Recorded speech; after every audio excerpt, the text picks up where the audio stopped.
Bali, ayun na guys, bali, meron pala sila guys na ipapa-auction dito sa ano, September 16. Yan guys, sa mga gusto ng mga truck dyan. Yan, ito yung link. Tapos ito guys yung makikita nyo, tingnan nyo. Yan guys, makikita nyo yan guys. Bali, dito guys yung link, ayan.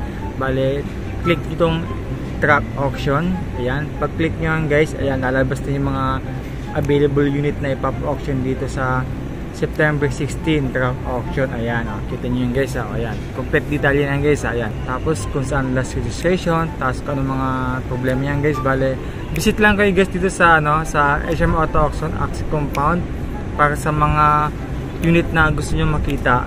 At saka pwedeng guys dito yung ano, start engine, wag lang ano, test drive guys ha, pwede yun dito. Tapos check lang guys yung mga gusto nyo i-check, yung body, lahat, check nyo lahat guys ha. Bale, ganun pa.